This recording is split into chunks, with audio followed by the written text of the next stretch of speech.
والنهارده زي ما وعدتكم نعمل لكم فيديو خاص بالكفته وتتبيله الكفته لوحدها. النهارده بقى هقول لكم على تتبيله حلوه قوي قوي للكفته، مش هتفرقيها عن الحاتي. وكمان هقول لك على كذا طريقه تسوي بيها الكفته، وانا بفضل انهي طريقه فيهم علشان تطلع كده زي ما انت شايفه. النتيجه اللهم بارك جوسي ولوسي كده من جوه، والعصاره فيها وتكون طريه وحلوه وفي نفس الوقت اخده اللون التحفه دوت. ويلا بينا نشوف عملنا الجمال ده مع بعض ازاي. انا هنا ضايفه اضافه البرغل عشان ازود معايا الكميه، يعني عشان نوفر. بس انا مش ضايفه كتير، هي نص كوبايه بس، لاني مش بحب بصراحه طعم البرغل في كفته الحادي خصوصا. اهم حاجه بقى عندي ان البرغل بتاعي يكون متنقي، واروح اغسله مره واتنين وتلاته لحد ما الاقي ميته نظيفه. وبعد كده هضيف له ميه مغليه علشان انا عايزاه يدخل في السوا. مش بحب طعمه في الكفته، فانا عايزه اتوهه تماما. عشان كده ضفت له ميه مغليه، واسيبه بقى كده يتنقع يعني حوالي 5 دقايق.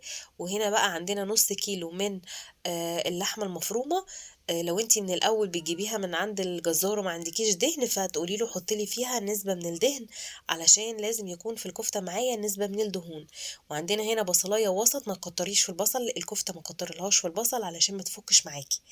اهم حاجة تكون البصلاية معصورة كويس من المية بتاعتها، وتكون مفرومة فرم رفيع جدا. وعندنا هنا كمان 70 جرام من الدهن. الدهن العادية اللي بنشتريها ديت، انا بشتري الربع كيلو ب25 جنيه، بسيبه معايا في الفريزر وبستخدمه لكذا مرة في الكفتة. هتبشريه على المبشرة كده، هينزل معاكي زي البودرة زي ما شفتيه كده. البرغل بتاعي كمان بعد ما اتنقع كده شوية في المية المغلية، اهم حاجة بقى ان انا اعصره وانزل منه المية تماما. انا هنا ما حطيتش النص كوبايه كلها، لان زي ما قلت لكم مش بحب طعم البرغل، فبحط كده كميه بسيطه، انتي حطي الكميه كلها براحتك. وهنا بقى البهارات بتاعتي، فلفل اسود وسبع بهارات وملح، وكمان بهارات الكفتة انا بجيبها كده جاهزة، بتبقى من شركة ويلز، بجيبها من العطار. بيديكي ب5 جنيه ب10 جنيه براحتك خالص اللي انت عايزاه. لو عايزة بقى تستغني عنها او مش لاقياها، فهتضيفي بدلها بصل بودر، توم بودر، وبابريكا. 3 حاجات دول بدل بهارات الكفتة. وكمان ضفت معلقة كبيرة كده تكون مليانة من النشا، ونص معلقة كبيرة من البيكنج باودر او البيكنج صودا، بس لو هتستخدمي البيكنج صودا كفايه معلقه صغيره. اهم حاجه بقى البيكنج باودر دوت ما تستغنيش عنه، لان هو بيخلي صباع الكفته كده محتفظ بحجمه، يعني ما يكشش معاكي، وفي نفس الوقت كمان بيكون هش كده ومنفوخ من جوه. واهم حاجه برضو ان انت تكوني عصره البصلايه بتاعتك كويس من الميه بتاعتها، يعني ما تحطيش البصله بميتها، لا لازم تكون، انا عايزه تفل بس، مش عايزه البصله بحالها يعني. بعد ما تبشريها كده او تعمليها على الكبه، هتصفيها تماما من الميه، هتركني الميه، هقولك دلوقتي هنحتاجها في ايه. وكمان البرغل لازم نكون عصرينه تماما علشان تكون معايا عجينه الكفته زي ما انتوا شايفين متماسكه كده بالشكل ده، يعني ما تكونش ميه. وهابتدي بقى اخدمها زي ما شفتوني كده، لو انت مش هترجعيها في الكبه يعني بايدك كده تخدمي فيها كده حبه حلوين عشان تعمل معاكي الخيوط اللي انت شايفاها دي. وهنا بقى هنجيب الاسياخ ونبتدي نعمل بقى شغل الحاتي، ونبتدي كده نصبع الكفته بتاعتنا، وجنبي ميه البصل اللي انا قلت لك شلناها على جنب، هبل ايدي منها وابتدي اخد قطعه واسيخ على الاسياخ. ده لو انت حابه يعني، او مولعه فرن وعايزه على طول كده ضيفي في الفرن الكفته كمان وتخلصي نفسك. لان الفرن مثلا مفتوح على حاجه ايه تانية. بس هقولك دلوقتي على كذا طريقه، لو انت ما عندكيش اسياخ او مش حابه تسوي في الفرن، هقولك ازاي تسوي دلوقتي الكفته بطريقتين كمان. طريقه في الفرن وطريقه على البوتاجاز. هتسيخي كده، بس اهم حاجه تبلي ايدك من ميه البصل، وعلى الفرن بقى، وتبتدي بقى تروحي كده، بس اهم حاجه تكوني مولعه من فوق ومن تحت. وهتحطي الاسياخ بتاعتك ديت بتكون قريبه للشوايه. والطريقة التانية بقى، لو ما عندكيش اسياخ، هتبتدي كده تسيخي على اي حاجة. انا هنا ده المسن بتاع السكاكين عندنا كلنا طبعا.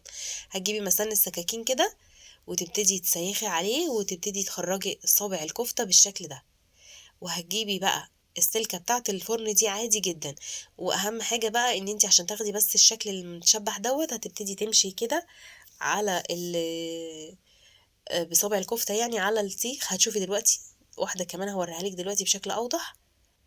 بصي كده، بعد ما تصبعي الكفتة او صباع الكفتة، هتبتدي تفرديه تاني، لان طبعا لما بتخرجيه بيكشف نفسه كده.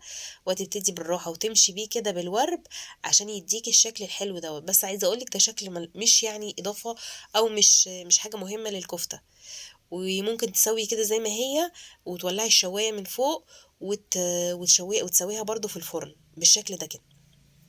أو زي ما حطيتِ الأسياخ في الأول، بس أهم حاجة إنها تكون مقرّبة للشواية من فوق أو للبوتاجاز من فوق، علشان تستوي وتفضلي كده تقلّبي في الأسياخ حبّة، حبّة، لحد ما تاخد اللون معاكِ كده بالشكل ده. طب هي كده استوت؟ آه استوت، عايزة أقول لكم ما خدتش 10 دقايق في الفرن. ولو أنتِ بقى مش حابة الطريقة ديّة، بس الطريقة دي بتبقى ناشفة شوية، لو مش حابة الطريقة ديّة وعايزة كده الطريقة كده تكون حلوة وjuicy وlucy كده من جوّه، هتبتدي تحطيها في الصينية وتحطيها برضه في الفرن وتولّعي درجة حرارة عالية جدًا، جدًا فوق وتحت، وتحطيها مقاربة برضه لفوق، هتاخد معاكِ لون قوام، قوام وتبتدي تدحرجي فيها، أو هتحطيها في جريلا وعلى البوتاجاز على العين عادي جدًا، كأنِك بتسوي أي حاجة على العين من فوق، وتبتدي تحطيها بس في جريلا، أهم حاجة تكون حاجة مش بتلزق علشان تبتدي تحرّكيها، تدّيها ربع كوباية من المَيّة، ودي بقى الطريقة اللي أنا بافضّلها علشان تكون معاكِ حلوة، وتكون من جوّه كده مليانة كده عصارة، وما تنشفش معاكِ في الفرن، برضه مش بتاخد وقت كتير، بس أهم حاجة تغطّي عليها ساعتها بقى تبقى كده عايمة في الدهون بتاعتها وفي المَيّة أو الربع كوباية مَيّة اللي أنتِ حطيتيها، بتكون بالطريقة اللي أنتِ شايفاها ديّة، ما تنسينيش بقى في اللايك.